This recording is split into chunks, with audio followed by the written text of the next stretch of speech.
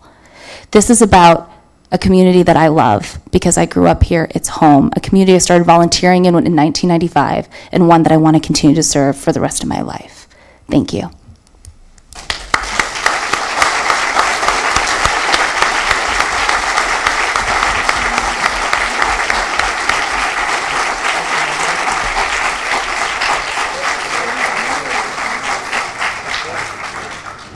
All right. Thank you.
Iowa State Senator, District 5. And we certainly welcome here tonight and appreciate the commitment they're making to the hard work that's required for that kind of position. Due to the flip of the coin, we will begin with an opening statement by Senator Kreinbrink.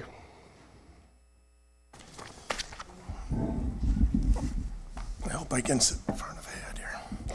Good evening. First of all, I'd like to thank all of you for coming. I'd like to thank the Fort Dodge Greater Growth Alliance for sponsoring this and also organizing this event. It takes a lot of work to organize something like this. I also want to thank Iowa Central for, again, allowing us to use this beautiful facility, conducive to great conversation, and everybody's got a good view and can hear properly.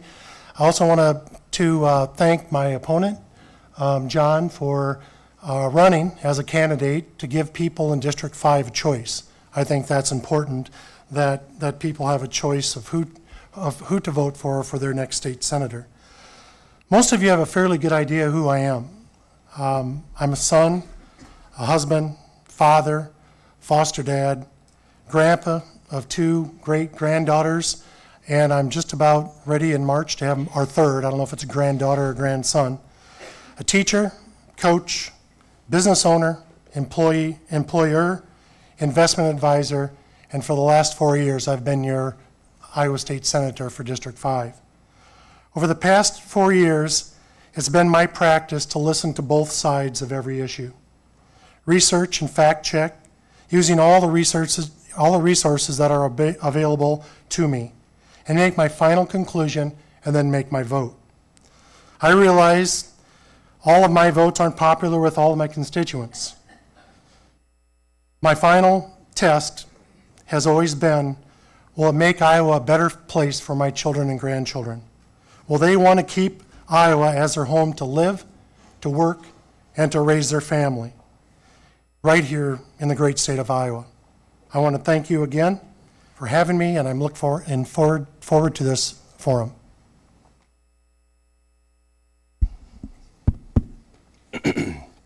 I woke up with a cold this morning, and I took some medication, and the things on the darn medication box were the same things it said I could get, but that's why I took the medication in the first place. I don't want those things.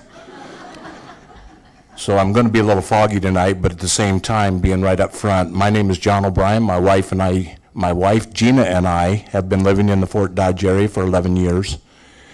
Been serving as the principal at what's formerly known as the Radnor Treatment Center, and now is the North Central Consortium School, serving at need, at risk, and mental health students that don't fit into that perfect box in a regular school. I wouldn't go back to regular school, not after working with these kids for the last 15 years, because prior to being at the treatment center, I was the principal at the State Training School for Boys in Eldora. Best kept educational secret in the state of Iowa. We worked with kids, they got to work with their hands. We had 10 vocational programs there along with all the other programs for them to graduate or receive their GED. But I'm telling you what, those kids learned to do something with their hands and they went out and became productive citizens. Sure, there was an element of them that did turn it and found their way through the prison pipeline, but it was the bigger share of them were very successful, became tax-paying citizens. And they became our electricians, and they became our carpenters, and they became our mechanics. And that's what I'm about when it comes to education. Too long we've been spending time on, fooling kids for years. I remember my daughter's class when they graduated back in '99. One of her classmates stood up on the academic night and says, "I'm not going to college. I'm going to work on my dad's farm. I'm going to work cattle." He got a standing ovation. Somebody had the guts enough to say, you know what, college is not for me. I can do it later if I want to, but yet, like we all know, we need people from the vocations, and that's what I stand for. I graduated from Atlantic High School in 1971, served 2 years in the Army during the Vietnam conflict. Went into the ironworkers in Omaha, Nebraska. I was a union ironworker and retired from that. When I got really cold on the iron during the wintertime and decided it was something else, went back to college, and here I am today. Thank you. Okay. Thank you. Our first question, John, we'll lead off with you first. Cost of Medicaid has skyrocketed over the last few years. Do you support privatize Medicaid, and what changes would you make to it? I do not support privatization of Medicaid. It hasn't worked. I don't see it working in the future. I see us going back to a system that at least was providing not only the patients and the people that were in need of the services, but the providers themselves. That way, this really affects rural Iowa in the way that our patients, our people that want to receive those types of services have to drive to those services now into an urban center. And Megan put it very well when she says this is urbanization of our healthcare services, and we don't want that. Tim? Yep. Medicaid spending in the last 10 years has doubled.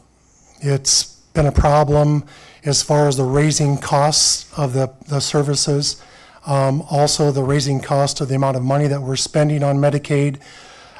It was getting to the point where it would probably affect our economy of the state of Iowa as well as our tax structure.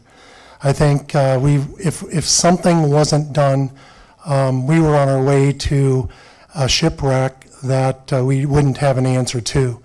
Now, was it implemented properly? Probably not. Hindsight's always 20/20. Our state jumped completely into it, both feet, and just either sunk or swim, and we're kind of bobbing around at this point. We have to remember that Medicaid is not only for our most vulnerable, but due to what happened with Obamacare, we had another 150,000 lives about the time that we privatized that came into the system. When those people came into the system, we weren't really planning on that, but they kind of came in and we had to deal with that. It's important for us to realize that if it was implemented slowly, like it was in other states, maybe we would have had a better chance for it to do things that we wanted it to do. I did have a nice conversation with Dr. Randall. He's the actual director of Medicaid. He said that they implemented a program or a process implementation group. It started out with about 100 providers, 80 to 100 providers that were there. This has been about 4.5 months ago. Now they are down to 4 people that are showing up at these meetings. I asked him, is it because you're not following through on what you say you're going to follow through on, and they're just sick of coming because you're not listening? Or is it because you're actually doing the things that are fixing these problems that these providers are having? And he said it was a latter of the two. So you can shake your head up and down, or you can shake your head sideways. That's coming directly from the director of Medicaid. Okay. Second question, we'll start with you, Tim. Please describe your vision for improving mental health care in Iowa. I will almost guarantee you that this will probably be the hottest topic down in the State House this year. This coming session in January will be mental health. I think we heard the supervisors say how our district is made up of 22 counties, and the beds are basically in the Waterloo area. So if we have a problem here that requires a bed, that takes a sheriff or a deputy to transfer that person all the way over to Waterloo, Black Hawk County. I have met with a lot of our providers, and I'm still going to meet with more of our providers here next week. And I think it's important that instead of just saying how bad mental health is, that we come with some answers, some answers to questions about why isn't it working and what do we have to do to change it.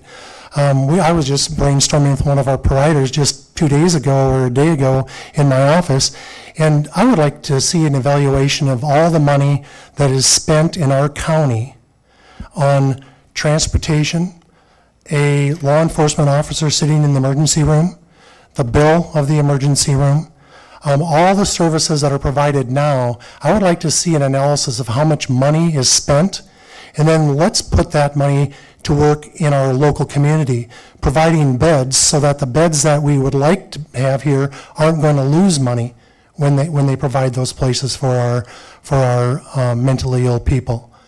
It's something that I think is worth taking a look at.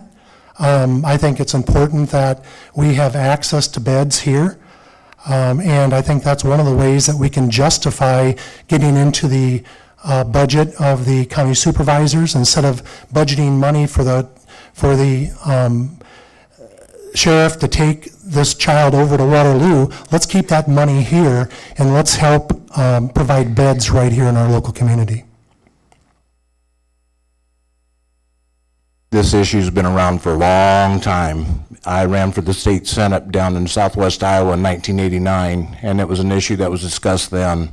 There were places at our county hospital that they were not utilizing. The suggestion was at that time we become the regional center for meeting the mental health needs of our area folks. Now I'm working with the youth. I've sat in the hospital room with kids while they go through crisis until they recover from that crisis and they can go back to what their home was at the treatment center. I'm working right now. I belong to the National Alliance of Mental Health Issues, and working with some folks out of Des Moines. And the place that I'm trying to start and make a change and make good suggestions is I'm bringing some of these players together. I met with our chief of the AEA, Jeff Herzberg, and the two of us are going to meet with NAMI next week and start working on a plan where we can implement some of the programs that NAMI offers right into our school systems through the AEA so they can be distributed well.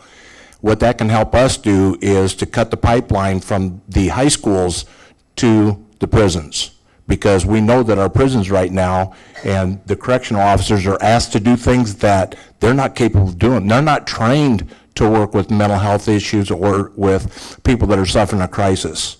So what do? We depend on our local hospitals. Our local hospital is not prepared for this. We have to figure it out. It's going to take us a little while to get over the hump, but if we can start doing and getting the services provided to these kids early, maybe we can overcome some of those issues. At the same time, I'm looking forward to seeing what NAMI can bring into the arena and help us solve our problems here on a local level. Thank you. Next question, we'll lead off with you, John. What do you feel should be done to improve water quality of lakes and streams in our state? And shouldn't all industries, and particularly the farming industry, be required to meet regulations of the Clean Water Act? Yes, yes, and yes. 2010, there was a constitutional amendment passed on both sides of the aisle, and they put it on the ticket to let the people decide on whether this needs to happen. And they said, and I support, that's the 1 cent, the next time the state of Iowa imposes a 1 cent sales tax, 3/8 of that money will go into improving things like water quality, things that improve in our outdoor recreational centers or in parks and whatever else is out there. 3/8 of a cent, that's all it takes. And there were seven different entities, DNR, Heritage Foundation, they all were going to, not the Heritage Foundation, Pheasants Forever was involved in it, Ducks Unlimited was involved in it. It was supported across party lines. And all it's going to take is the guts of the legislature to say, you know what, it's time to impose this tax. I know I'm not about taxes. I hate taxes. I open up my thing and I go, my God, I just, taxes. But this is for a good purpose, and I'd support that purpose. You know, water quality is a really complicated issue, and I defer a lot of my questions to Representative Sexton, who is a farmer and understands how this works. But I think it's kind of ironic that the federal government looks at the United States and they see all this swampland, so they give all the farmers this incentive and money to tile their land so they can farm it all. And now, the Clean Waters Act wants to come back, and each one of those tiles that they help get in the field, they want to tax them on how much fertilizer is coming out of each one of those tiles. Where this can go, it can go to you actually receiving taxes on your downspout in your house. You know, as the water comes off of your home, test that, because that's a source of water, just like a tile would be coming out of a field. So there's a lot of things here that you know, I'm being a little facetious there, but a lot of things here that we just don't understand. Right now, if you went out and tested your tile coming out of your field, do you think that the fertilizer count would be high or low with all the rain that we're getting? A lot of people think, well, it's going to be really high. Well, it's all flushed out already. You know, all of those nutrients are flushed out of the soil and have been. You can ask Representative Sexton, because he can't get his combine in the field. It's so swampy out there. And so really the worst time to test, or the best time if you want to prove someone wrong, is after it's sat dry for a while, the corn and beans are growing, and then we get a big rain, because nothing's had a chance to take that sedative out of the soil and move it downstream. The more rain that comes, the lower it's going to test, because it's diluted more. This is a very complicated issue, and I've tried to put my head around it and learn about it. And we've actually got 8 farmers in the Iowa Senate, and I'll tell you what, those are people I listen to pretty closely when we're talking about these issues. Okay. Thank you, Tim. I'll lead off with you on this next question. What's your position on taxes? Should they be cut? Should they be increased? And are you in favor of raising the sales tax? Are you just going through those same questions? I defer to Megan. Well, I'm going to give you an answer. I am and have voted for the largest tax decrease in the state of Iowa history. As a matter of fact, I voted for, if you look back, I voted for an even larger tax cut to the state of Iowa, to all of you that are hardworking Iowans and deserve to keep that money in your pocket. What I would like to see is, I would like to see a total coupling with the federal government. The federal government had a very substantial tax cut, which is going to allow each of you to have more money in your checking or savings account at the end of this year, maybe a larger refund if you didn't change your withholding on your taxes. And if we did nothing at the state of Iowa, you would be able to deduct less on your state taxes because your federal taxes were lower. So in essence, because there's a lower federal tax, you'd be paying a higher state tax. And so we'd be benefiting as a state. $111 million is what it's projected of just the taxes that we do on the lack of deducting the federal tax return on your personal state taxes. So at the least, very least, we felt as a legislature, it's only fair for us to give you that money back. And because the federal government's giving you additional refunds, why should we stand in line and try to take some of that from you? What I'd like to do is couple totally with the federal government. I would like to have every one of their deductions transferred over to a postcard, so at the end of your federal tax return, you have a number. That number is 80 or 68,530 or whatever it is. It's your net income after all your deductions have been done. Put it on a postcard on your Iowa tax. Charge 5, 6, 7, 8%, depending on how much money you make, whatever that equation is going to be, and make Iowa income taxes much, much simpler and easier to understand for Iowans.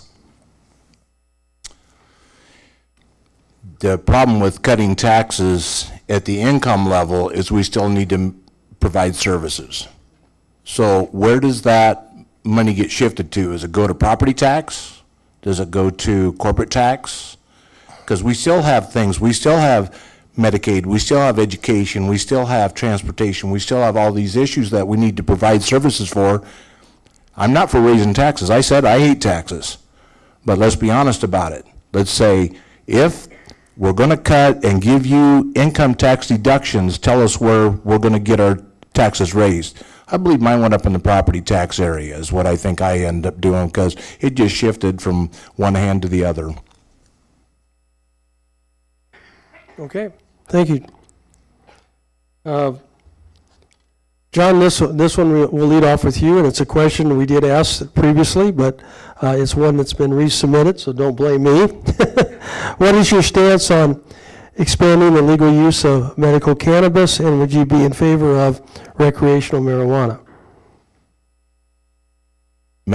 Medical-wise, completely. I've seen, just like the speakers before us, I've seen a positive effect of that, and used to be when I was growing up, you know, everybody was afraid that, you know, marijuana was the gateway drug.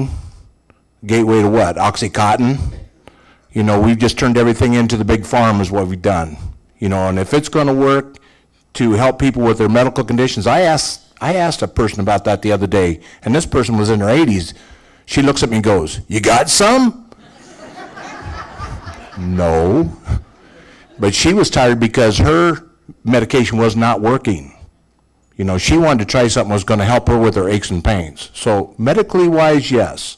I jumped to what Megan talked about earlier about Iowa should be looking at hemp products and what they can do. They can alleviate some of the value-added product for number one, and we could be reducing our use of plastics, not only in the state of Iowa, but the country, with the fibers that could be used from the growing of the hemp. When it comes to recreational use, I think we should be looking at places like Colorado. We should look at Oregon. We should look at Washington, see what the benefits, you know, the benefit risk is, and weigh it from there. If I could see there was a real benefit to it, cost ratio, I'd probably support it. I too am fully in favor of medical cannabis. I've learned a lot in the last couple of years. My opponent talks a lot about big farm, but there's also big marijuana. We have seen lobbyists down there that have you pulled off to the side and talking to your ear just as bad as the lobby for the big pharmacy would. So both of them have their lobbyists. Both of them have you know, people talking to you about how it's so good and how it's so bad.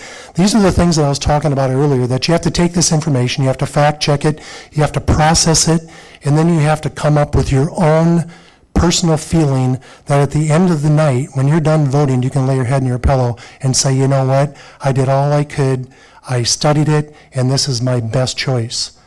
Medical marijuana, I have too seen it work. I've got two handicapped nieces that, you know, I've talked to my brother about using either the oil or the medical marijuana. She's in the middle of seizures right now again, and they haven't tried that yet, but it might be an option that might comfort her and just make her quality of life a little bit better.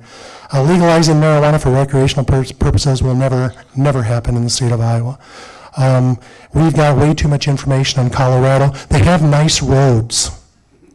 They have really nice roads because the taxes that they're getting off the sale of this marijuana has paved their roads so beautifully. The problem is half of them driving around marijuana. And so the thing is that we, and some of the people also that are using heavy equipment, you know, this is hurting their workforce, because they're having to test the people when they come in if they're on a backhoe or a large crane. You know, if they're operating this type of equipment, you can imagine how the insurance companies want to know that the people that are operating this equipment, they aren't high on marijuana, because they could have someone killed and then open themselves up to a very, very large lawsuit because of that. But the same thing goes, Tim, for alcohol use. There are contractors, even local contractors around here, cannot put someone in the, can I do this? Yeah. Okay. They can't even put anybody, I thought you were like grabbing me or something. Oh. Yeah, John, you can do it. I'll let Tim respond. I'll let you know. I'll jump in the back. Excuse me. But again, it's alcohol use too. I was a contractor. I owned a construction company for 5 years with my brother. We had a hard time with the employees, and it goes back to the employees, and that goes back to some of the mental health issues that we have going on, and the abuses. I know contractors here locally, their employees can't even fire up their crane without blowing a tube and making sure they're sober before they start it. You know, that's gone overboard. I'm not supportive of that at all, but I think it's a much bigger use than just one or the other. I think it's both. alcohol is already legal, so, you know, we're talking about a new drug, which would be marijuana, and I guess I just don't want to compound, you know, the situation, because we could have two problems instead of one. Okay. Thank you. This time, John will, or let's see, this will be, I've already lost track. That's because he went twice. You guys have already changed the rules on me. All right, so Tim, you're up for this one first. The current administration has been tough on educators by addressing and taking away collective bargaining from them. What will you do to support education and also support teachers? And please be specific. You know, one of the things that we did last year, we always heard that the Senate always drug their feet. We could never get to a number that we would tell our administrators and our schools how much allowable growth or the additional money that we're going to give them each year. Last year we gave $46 million additional dollars just for the allowable growth. On top of that, we had put in a bill that deals with transportation equalization. Did you know that there are rural areas which are in our district that have costs of up to $1,000 a day just to get their child in the front door, transportation costs. And there are urban districts that have $41 a day. Well, you can see there the advantage. The advantage is they might be able to offer 6 or 7 more advanced classes, and henceforth we've got people moving to the cities because they have classes and opportunities that we don't have in rural Iowa. So what this bill did, and Senator Sinclair is the one that actually chaired it and moved it, is to, in the next 10 years, slowly ramp up the rural areas to have the same cost percentage per child as they do in urban schools. So there will be an even playing field there. That amount of money will be there. Our rural communities and Fort Dodge benefited from this over and above the $46 million that we gave them. The one thing that I think you have to understand also is that 51.3% of the $7.3 billion budget of Iowa goes to education. 51%. And I'm proud to say that. 51% goes to education, and I can stand there and be proud of my accomplishments. So as far as the priority is concerned, I think we are making education a priority in the state of Iowa. Education maybe, Tim, but not the employees, if we can be honest about that. When collective bargaining was taken from the not only the teachers and the education, but also from the people that work for civil service, that was unfair. You know what? That's not an outside plan. Okay, that wasn't invented by anybody in Iowa. All that information came from outside the state of Iowa. We need to get rid of the collective bargaining for our teachers and for our civil servants. A little disappointed in that, to tell you the truth. I think we're smart enough to figure these things out for ourselves, and that our teachers are worth the money that they make and should be allowed to bargain for themselves. Now, look at Wisconsin. You know, you think it's all against the employees. It's not, because in Wisconsin, what they're finding out, all of a sudden they've created like the NFL, you have a free agency right now. The really good teachers that are out there, they're going to the cities where you're talking about. They're going to urban centers because they can get paid more money there because they bargain for themselves now. It's not a collective bargain anymore. It's an individual bargaining. And that leaves some people out. And what really hurts is it leaves some of our students out, the types of students that I work with every day. Could we go back and forth twice on this? Because this is a really important issue, I think. Okay. Yep. You know, the thing is that we have to understand with collective bargaining is, you know, first of all, I'd ask, when you get a chance to talk again, how has it ruined or affected your life? I think, well, Talking to me personally? When you get a chance to talk again, how has it affected? You know, I had talked to administrators up in Humboldt, Iowa, and their teachers union came to the negotiations and said, before we say anything, we want to say that collective bargaining is working. So to me, the exact same thing that John was talking about on the kids, in Pocahontas County, they hired a new science teacher. Teacher came in at the level because no experience, very qualified teacher. Urbandale came and snatched him away for $10,000. So that money you're talking about, they're already doing it. They're already pulling these kids or these teachers away from the small schools. It doesn't have to be because of collective bargaining. They got more money down there. But what collective bargaining does do, it allows that school board to say, if we want Jane Doe, because she is so qualified, and that's in the best interest of our children to have a great science teacher, we need to pay her more to keep her, even though she's a first-year student. I know that's hard for union people to understand, but the thing is that we're dealing with the children's education. We're not dealing with teachers' pay. What's best for those kids? And I think that's what collective bargaining has done. Yeah, sure, we put a cap that can negotiate up to 3% on their salary, okay? If they're worth it, they can get paid 12. We didn't put a cap on what the school board can't pay them. So I think it's important that, collective bargaining had a bad rap because it was changing something that had been in place for so long. And honestly, what I have heard are a lot of positive things that have come from the change. No comments. No comments from the crowd, please.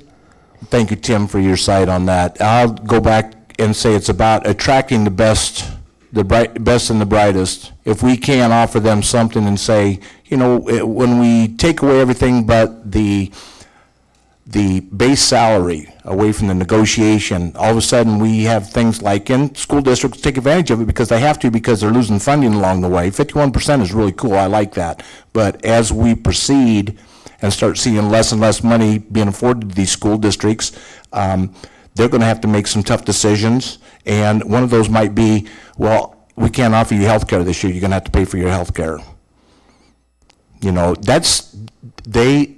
School districts have been very generous in the past, and that's one of the perks that we're getting and we're seeing, is that people come in because they can get their individual health care paid for, and they're willing to contribute to the family portion of that health care. And the way we see health care going right now, that'd be damn shame to see that one go away. Okay. Thank you. Good conversation. Next question. This one, I think, John, is you're first on this one. If elected, you will represent 3 counties. A couple of them are definitely rural counties. At current funding levels, local rural courthouses are at risk of closing. Will you promise to adequately fund the judicial branch, a co-equal branch of government? That's, as a correction, that would be 4 counties. Okay. Yeah. Whoever wrote this question was wrong. So. Does Webster keep its courthouse? Webster keep its courthouse? Yeah, right. Oh, yeah, okay. Good point. Tim was just saying Webster County would probably keep their courthouse. But Calhoun, Pocahontas, Humboldt, Dare, I've been to Board of Supervisors meetings, that has been a concern. They're at the point now where they want to spend their money judicially on whether they're going to modernize their equipment by bringing in the best in computers so they can access the Code of Iowa through electronic means instead of buying the Bibles. And we've all seen that in libraries where there's a whole stack of Code of Iowa volumes and volumes and volumes, and they're pretty expensive. Printing books is expensive. So, but it's putting these rural districts at a real quandary on how should we spend our money. Should we advance it and look to improve our technology, or stay with the old stuff? There's enough going on in these rural counties, enough events going on that I think if the rural counties themselves and the Board of Supervisors decide that that's something they want to move toward and lessening their judicial, now I'm getting tired, yes, thank you. Yeah, but anyhow, if they want to start reducing in that area at the courthouse, that's going to be a local decision. That's not going to be made by a legislature. Well, in a way, it could be helped along by the funding. But, to go back to an earlier point, there's one time that education funding has been decreased in the state of Iowa. It was under a Democratic governor, a Democratic-controlled House, and a Democratic-controlled Senate. They did across-the-board cut of 10%. Ever since then, school funding, K-12 school funding, has never been cut.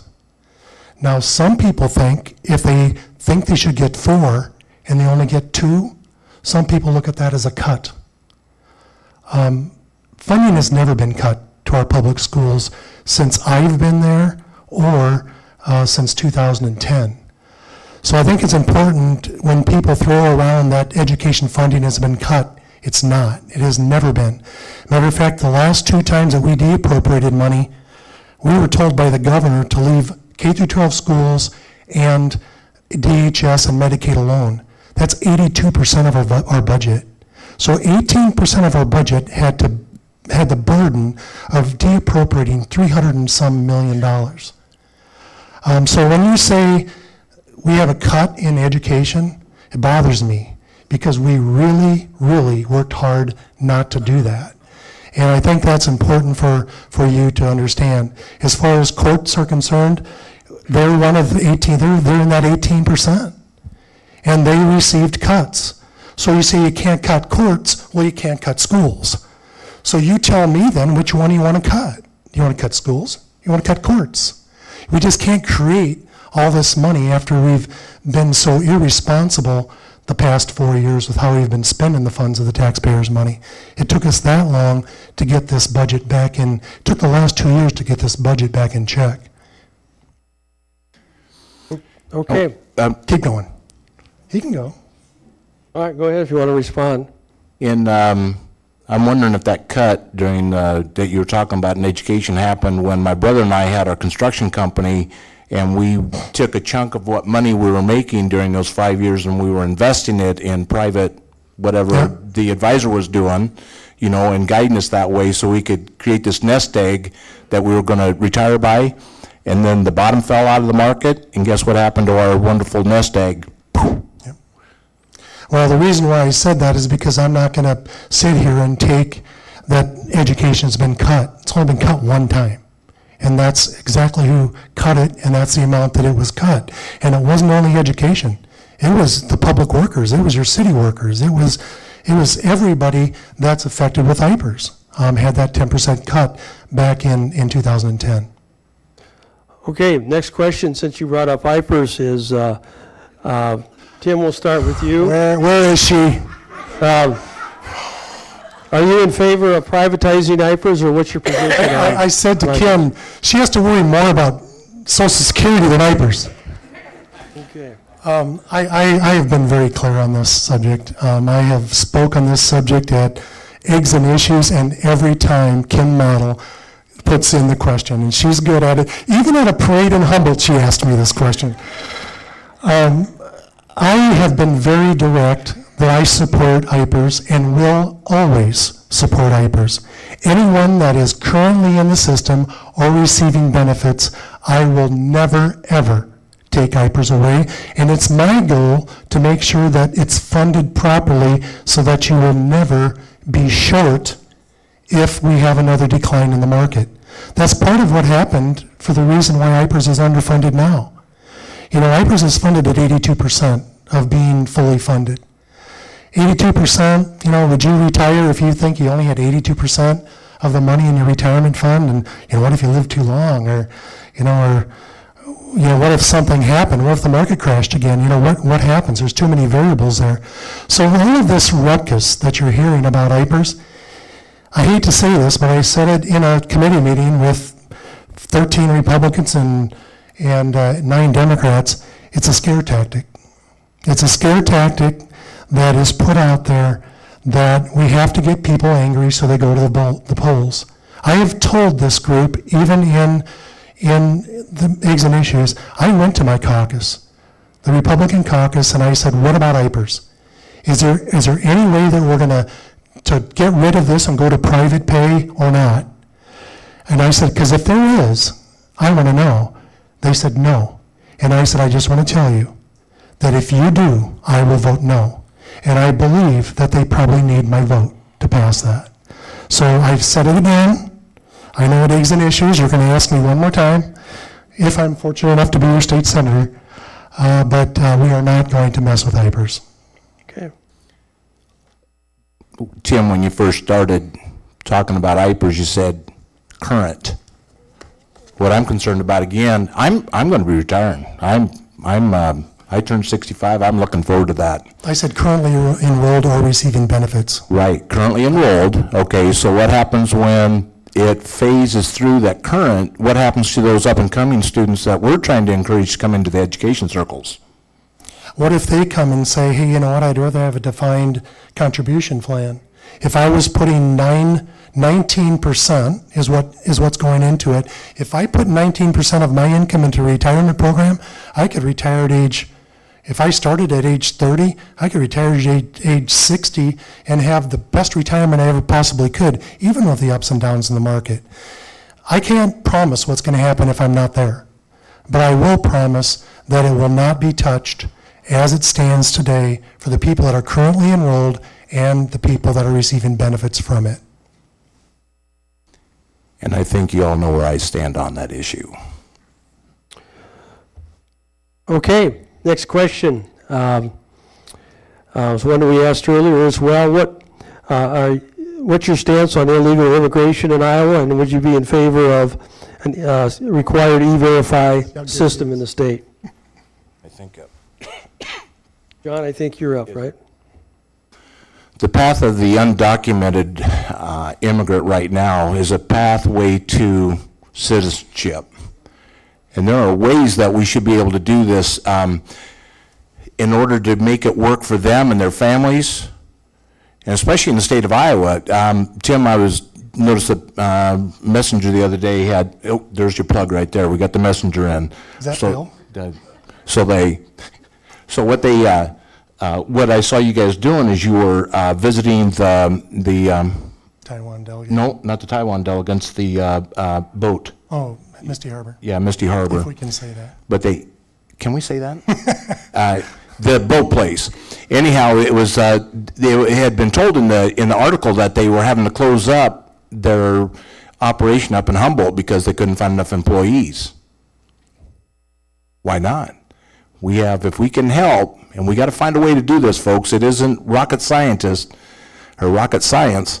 We got to figure out a way to get employees to this state, and it's possible with the use of legal immigration, and so we've got to be able to put that to use. There's no doubt about that. Haven't you ever heard of fake news? Yeah, it's right here. It's called This is good. Up this list me. Here's the very first sentence. John O'Brien, a Republican from Fort Dodge. So this is a primary, apparently. You wouldn't make a mistake like that, would you?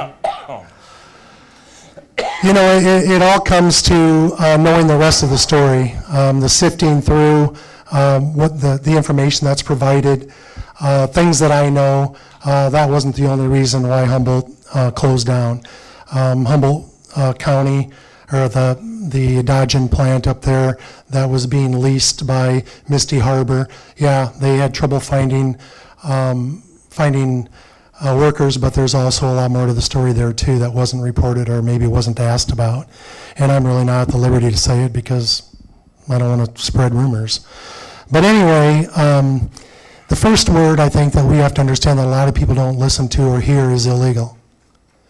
I think your question was, what is your stance on illegal immigration? And I think a lot of people slip by that first word. You know, if it was illegal, it's no different than driving drunk. It's illegal. It's no different. Anything that you're doing that's illegal, you should pay a consequence for, as long as the law states what it states. Now, if the law were changed, and that's kind of what my opponent is suggesting, I would be in favor of looking at a way, knowing our current situation of employment, that we could move this process along, that it doesn't take 7 or 8 years or however many years that it takes to get someone legalized to come to the United States. So that's my stance. Right now, if they're illegally here, they need to go back because they are illegally here. If there's a way for us to make this path smoother and quicker legally and change that law so now it doesn't say illegal immigrants anymore, then I would be all for it, because we surely need the workers here in Webster County and the surrounding in District 5. Okay, thank you. We're at the time of closing statements, and so a 2-minute closing statement for John, you Wait go till our first. next one.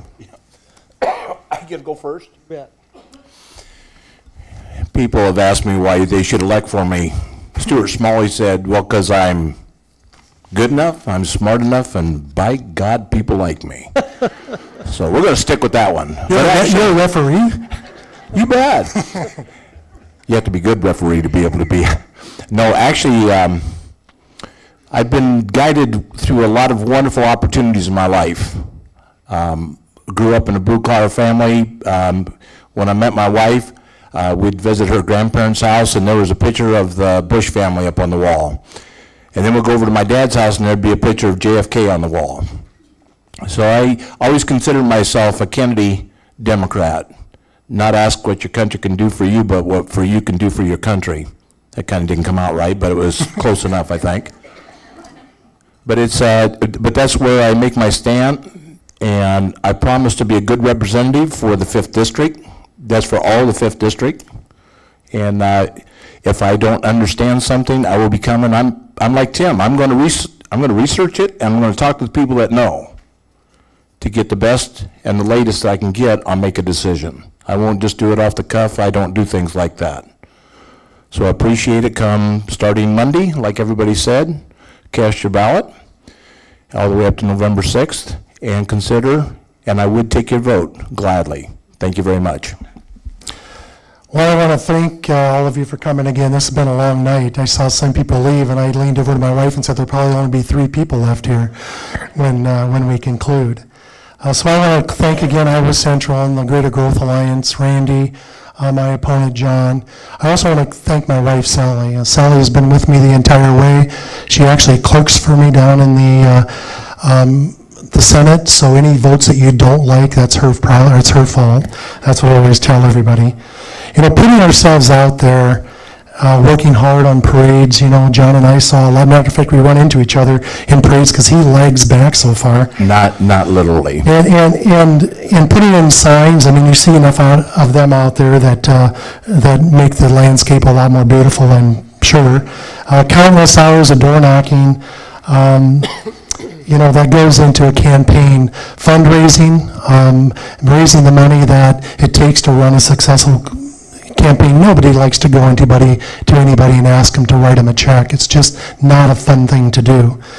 I do have to tell you that there's probably not a lot of you that have a really good idea of the inner workings of what goes on in running a successful campaign, and John has done it several times, and so have I.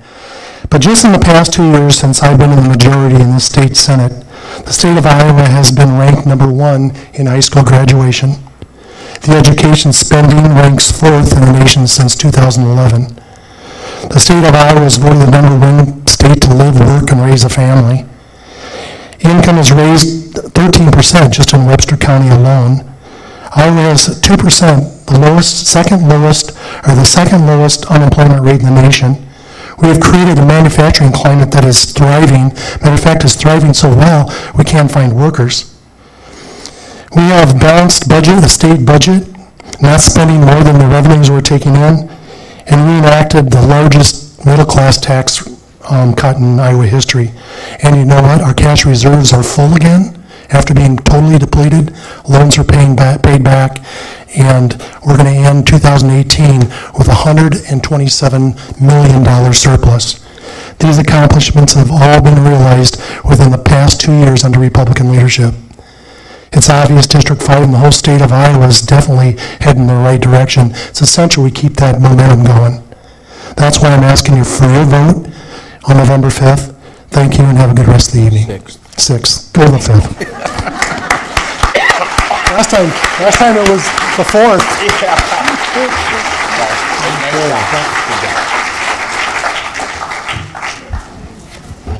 Thank you for coming. So get ready again for Rockville State.